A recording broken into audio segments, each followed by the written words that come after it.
going to do the Crystal Snowflake. And this one I find is super fun because it's fairly easy, but it has a really cool scientific properties behind it, and it makes something really gorgeous.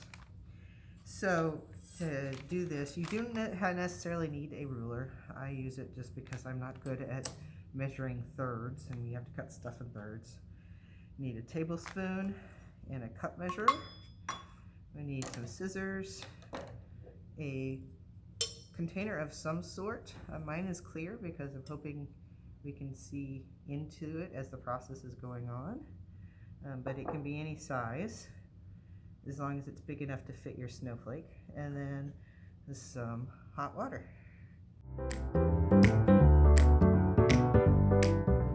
So to start with, I'll note that there is enough to make 2 snowflakes in here. I'm actually going to make one of the fancier ones, so I will have one for one fancy and one regular, because that will take two pipe cleaners.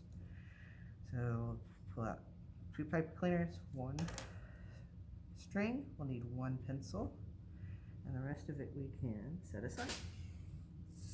Alright, so the first thing we're going to do is we're going to cut our first pipe cleaner into thirds, and this is what I'm talking about. I'm not great at this, so I'm just marking it out so it's a little easier for me.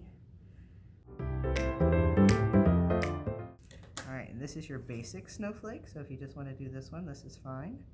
We're going to meet them about halfway in the middle, and we're just going to twist a little bit to get them together.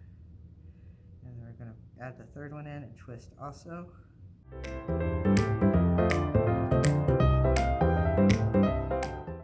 Perfect. So there's your little snowflake. Now I'm going to do the fancier one. So I'm going to make little half snowflakes to put on the corner here. So I need to cut this into 6. Alright,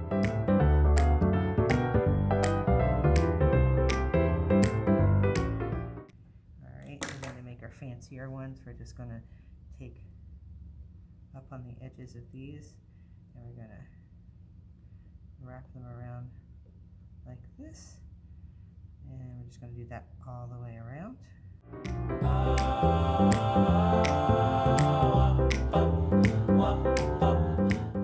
Alright, so now what we're going to do is we are going to make our solution, and our solution is made from borax and hot water.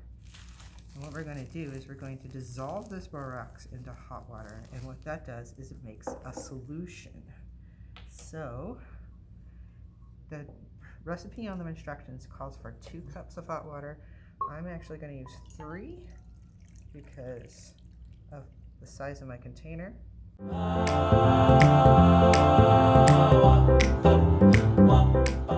Alright, now we're going to add our borax, and this is going to seem like a lot of borax. And that is because when water is super hot like this, it actually can contain more borax in its solution. It can dissolve more borax.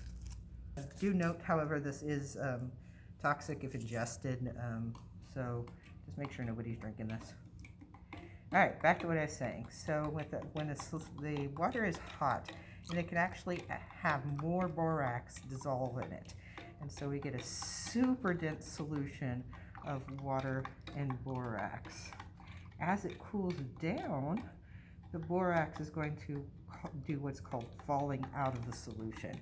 It means it will try to recrystallize because the water suddenly can't hold as much of the borax in as a dissolved thing.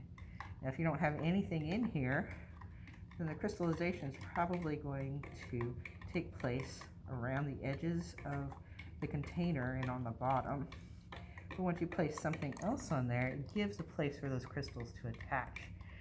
And any little bump, crevice, anything like that, it will start on that particular spot, and then it will start sticking to itself to form crystalline structures.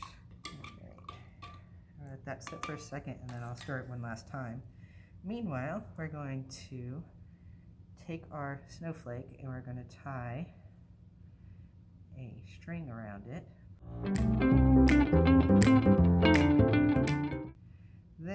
we're going to tie it to a pencil that's going to rest across here. So we want it to be where it would fall down into the solution but not really touch any of the sides. We know it's going to be about this length.